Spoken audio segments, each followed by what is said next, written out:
The chamber was half asleep until Merrick Garland leaned forward and dropped a phrase that wasn't in the script.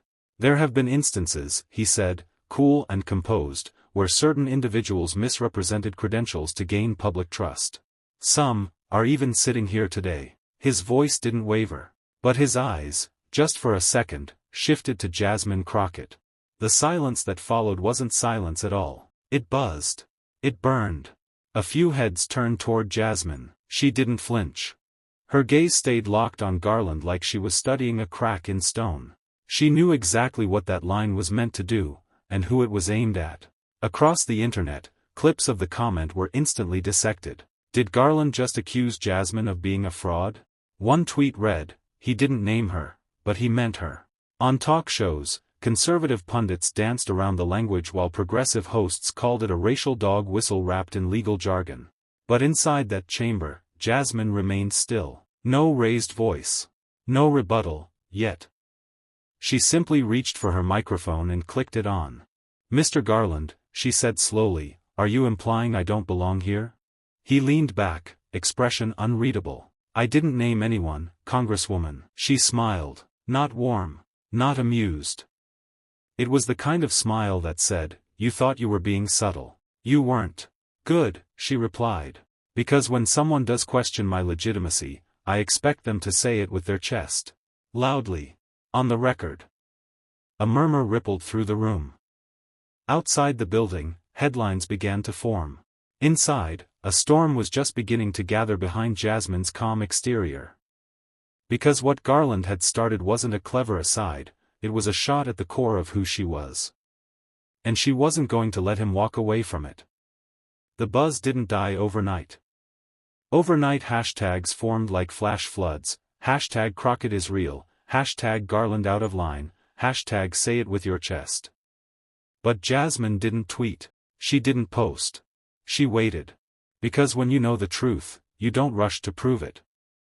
You let the lie rot in daylight. The next morning, the chamber was quieter. Cameras were hungrier. Garland walked in with the same blank expression he always wore, one that said he was too old, too disciplined to be rattled. But this time, Jasmine was already seated. Already waiting. Already loaded. Before we proceed, she said, as the gavel struck wood, I'd like to revisit a comment made yesterday. Some senators groaned. Others perked up. Garland kept his posture tight. Jasmine didn't wait for permission. You implied, deliberately or otherwise, that I may not be who I say I am. That my credentials, my legitimacy, my seat in this chamber might somehow be fraudulent. Garland didn't speak. She leaned forward. So let me clarify a few things. I earned my JD magna cum laude. I passed the bar on my first try. I've represented more clients than you've prosecuted. And the people of Texas's 30th district didn't vote for a placeholder, they voted for a fighter. He opened his mouth, but she cut through. Now, I could take this personal. I could call it racist.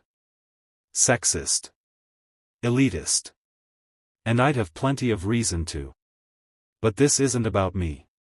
She paused, just long enough. This is about power. Yours.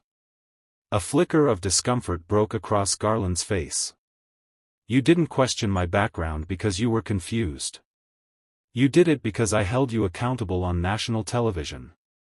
You tried to reduce me to a footnote. Instead, you wrote me into the headline. The chamber was still. Jasmine didn't raise her voice once.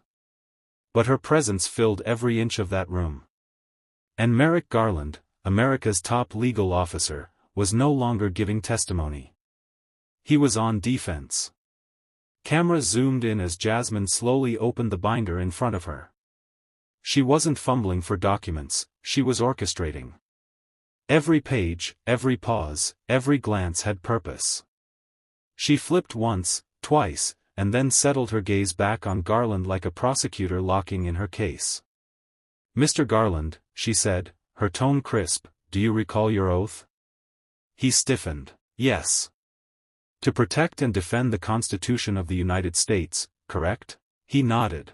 She held up a printed excerpt from the 14th Amendment. Then perhaps you can help me interpret Section 1, equal protection under the law. Does that apply to members of Congress? He blinked. Of course. Does it apply regardless of race, gender, or political affiliation? Yes, he said, but softer now. Jasmine pressed forward. Then what does it say about a sitting congresswoman, lawfully elected, bar-certified, and publicly vetted, being called into question with no evidence, based purely on innuendo? Garland didn't answer. Because the last time someone tried to delegitimize a black woman in power, the country paid attention. And this time, she said, tapping her mic, they're still watching. The room was dead silent, but the heat was real. You swore an oath to the Constitution. I live under its weight every day. The difference is, when you speak, people assume truth. When I speak, I'm asked to prove I belong. Garland adjusted his glasses, but his hands betrayed him.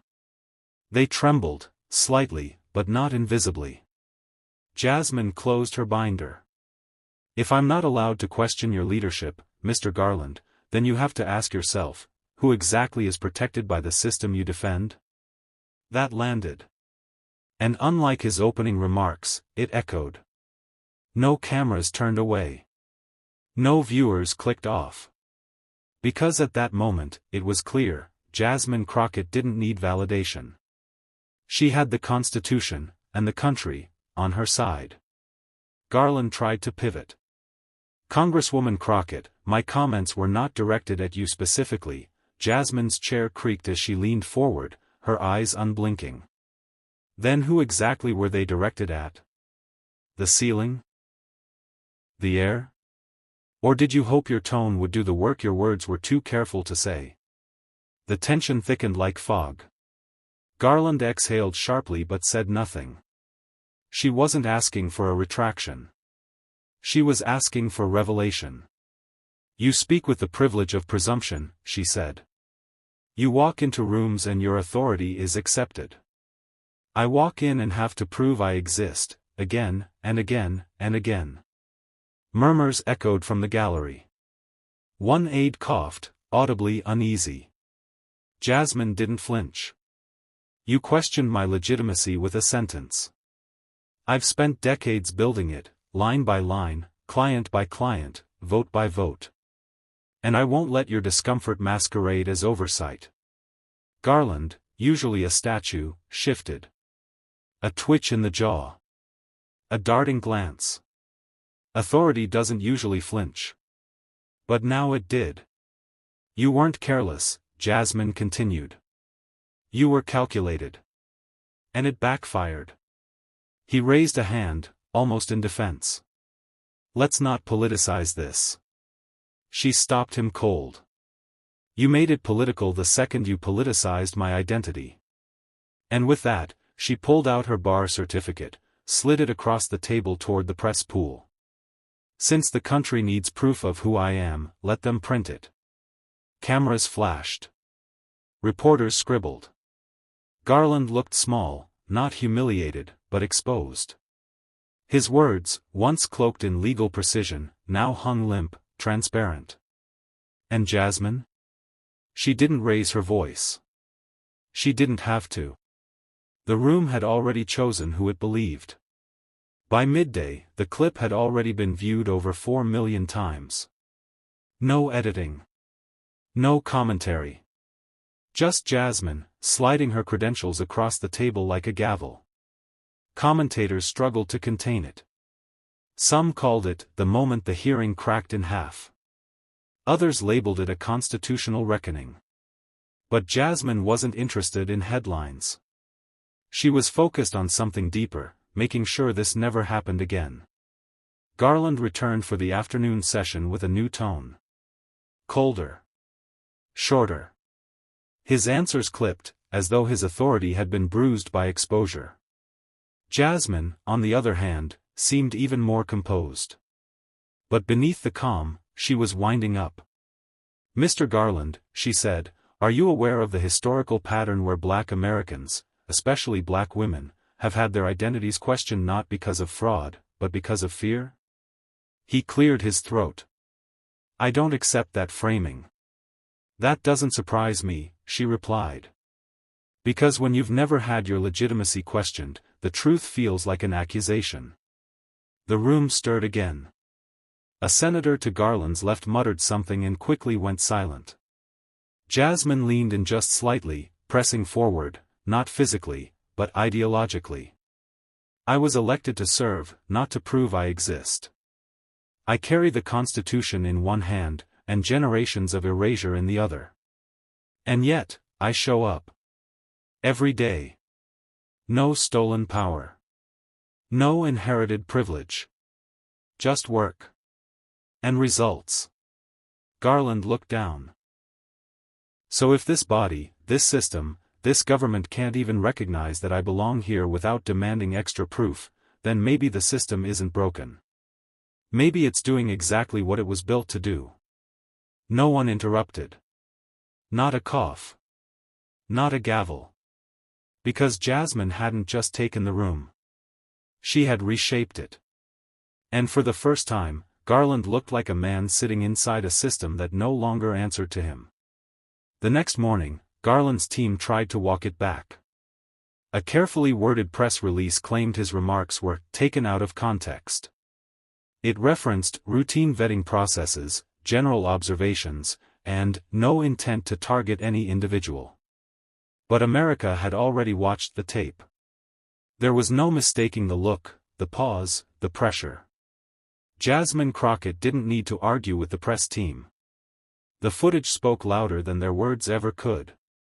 Still, Garland wasn't done. When he re-entered the chamber that afternoon, something had shifted in him, a defensive edge now laced his tone. He came prepared with footnotes, precedents, and process language meant to bury what happened. But Jasmine was already ahead of him. She didn't bring folders. She didn't raise her voice. She brought memory. Lived experience. Reality. Let me remind you, she began, that this chamber has sat silent while people like me were passed over, spoken over, and stripped of legitimacy. But not today. Garland tried to interject. She didn't stop. You've cloaked this conversation in policy and precedent. But when the cameras were off, you looked a black woman in the eye and questioned if she deserved to be there. And now, you want to retreat behind bureaucracy? Garland shifted. That is a mischaracterization of my position. No, Jasmine said, her voice calm but resolute. It's the first honest thing this room has heard in days. She paused just long enough to let the moment breathe. Your authority, she continued, wasn't earned in the fires I've walked through. It was handed to you, unbothered by suspicion. Mine? I had to build mine, brick by brick, while men like you asked to see the receipt. The silence was no longer uncomfortable. It was reckoning.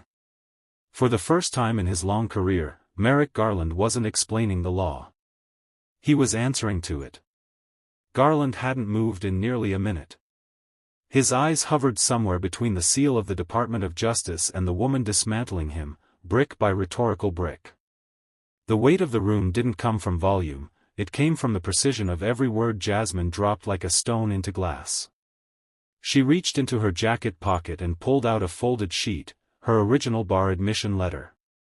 Since everyone seems to crave proof, here's one more receipt. You don't get to question my existence, then run when the answers make you uncomfortable. A senator across the aisle whispered, she's still going, but it wasn't said with frustration. It was awe. Jasmine placed the letter on the desk between them. Not tossed. Not handed. Placed, deliberate and final. Your authority was never in question, she said. Not because it was flawless, but because the system protects it. Mine has been questioned at every stage, because the system was designed to test me until I broke. Garland, for the first time, looked like he'd swallowed the bitter truth whole. You may not have meant to attack me, Jasmine continued. But intent doesn't erase impact. And impact is what black women carry every day like armor that shouldn't be necessary. She turned slightly to the audience. And for those watching who think this was just a clash of egos, understand this: what happened here wasn't about me. It's about what people in power are willing to say when they think no one will challenge them. She faced Garland again. And what happens when someone finally does? The final silence wasn't awkward. It was earned. Garland didn't respond. He didn't even reach for the letter. Because this time, the evidence didn't need to be debated. It had already been delivered, in full, in public, and in Jasmine's own words. The hearing resumed, technically. But nothing felt the same. Garland had stopped offering long explanations. His replies shrank to short, sterile phrases. Yes. No, as previously stated.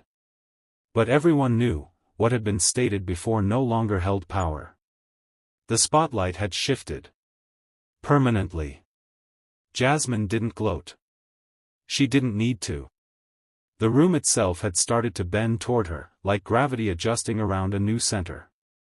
Every senator, aide, and reporter who had once looked through her now looked at her, fully aware that this wasn't a moment, it was a reckoning. She waited for her turn, then calmly leaned toward the mic. "Mr. Garland, I have one final question." He looked up. "Do you believe legitimacy should be earned, or assumed?" He hesitated. "Earned," he said quietly. "Then explain," she said, "why it's assumed for some, and demanded, daily, from others." He blinked. "I don't have a satisfactory answer to that." A flashbulb went off. That line would be replayed on every channel by nightfall. Not because it was shocking, but because it was rare, a man in power confessing the limits of his own authority. Jasmine nodded. "That's the first honest thing you've said today." Then she closed her binder. No theatrics. No victory lap. Just resolution. What Garland had tried to frame as a procedural oversight had now become a national conversation. News anchors didn't use his language. They used hers. Her quotes. Her phrasing. Her dignity in the face of deliberate erosion. Garland wasn't dismissed. But in a way, he was undone. Not by scandal. Not by shouting. But by a woman who refused to shrink for anyone's comfort. And in the stillness of that final exchange, America saw what authority looks like, when it doesn't need to raise its voice to be heard. That night, no matter the network, the headline was the same: Jasmine Crockett dismantles Garland's doubt, live. Conservative anchors tried to pivot, calling her overly sensitive, even performative. But clips of Garland's hesitation played on loop, framed by Jasmine's unflinching stare. The court of public opinion had already reached its verdict. And Garland's authority? Dented beyond repair. Inside the Capitol, whispers turned to conversations. Did she really slide her bar letter across the table? She called out the 14th Amendment, on him. Did you see Garland couldn't even answer? What had started as one man's quiet smear had evolved into a political earthquake. The next morning, Jasmine walked into the building not like someone defending her seat, but like someone who now defined the tone of the room. No armor. No need. The truth had done the work. She wasn't there to gloat. She wasn't there to replay the moment. She was there to keep going. But that didn't stop a junior staffer from approaching her in the hallway. "Congresswoman," he said quietly, nervously, "what you did yesterday, it meant something." She gave a small smile. It was overdue. And she meant it. Because for too long, doubt had been the default when it came to women who looked like her, spoke like her, dared to rise like her. But Garland had underestimated who he was challenging. He had prepared for a debate. She brought a deposition. Every soundbite, every pause, every receipt was crafted with intention, not just to defend herself, but to expose the quiet cruelty of a system that questions before it listens. And now, that system had a new problem: it could no longer pretend she wasn't watching. The final day of the hearing opened under a new banner, not legal review, not procedural oversight, but accountability. Jasmine Crockett hadn't just survived an attack on her identity. She'd turned it into a turning point. Not just for herself. For every underestimated voice watching from the sidelines. As Garland took his seat one last time, the room felt different. Jasmine didn't speak first. She let him go through his motions. Let him answer others with his usual, measured monotone. But when her turn arrived, the atmosphere clicked into focus. "This will be brief," she said. "Because at this point, it has to be." She stood, not for drama, but for clarity. "You didn't just question my background. You tried to erase it without touching it. That tactic, quiet, veiled, and plausible, has been used for generations. But let history note, it failed here." She turned slightly toward the broader panel. What happened this week was not about one name. It was about every institution that assumes whiteness equals legitimacy, and anything else must be verified twice. No one moved. Even Garland looked down now. "So let this be recorded," she continued, her voice unwavering. "You can question my resume. You can dismiss my presence. But when you try to write me out of the room, I'll bring the whole Constitution with me." She reached for her documents, not to prove anything, but to close them. Finished. Complete. And for those who watched this unfold, thinking this was a one-time defense, understand, it was a warning. If you plan to weaponize doubt again, bring more than innuendo. Bring more than shade. Because I'm bringing history, law, and truth, and none of them blink. A pause. Then applause, quiet, but defiant. From aides. From activists in the back. Even from a few across the aisle who understood what had just unfolded. Jasmine Crockett hadn't just answered Merrick Garland. She had rewritten how power speaks to power. Jasmine Crockett didn't just walk into that chamber to defend herself. She walked in to expose a pattern, a system that whispers doubt when it sees confidence in the wrong skin. What Merrick Garland tried to dismiss as a misunderstanding became a national moment of reckoning, because Jasmine didn't flinch. She didn't fold. She turned every accusation into a statement, every silence into evidence, and every slight into momentum. This wasn't just a legal clapback, it was a constitutional check. A reminder that identity isn't up for debate when it's earned through sweat, smarts, and service. And when someone like Garland tries to weaponize pedigree against lived experience, Jasmine doesn't retreat, she rewrites the rules. In the end, Garland brought assumption. Jasmine brought the law. And the country? It saw who truly belonged at the table.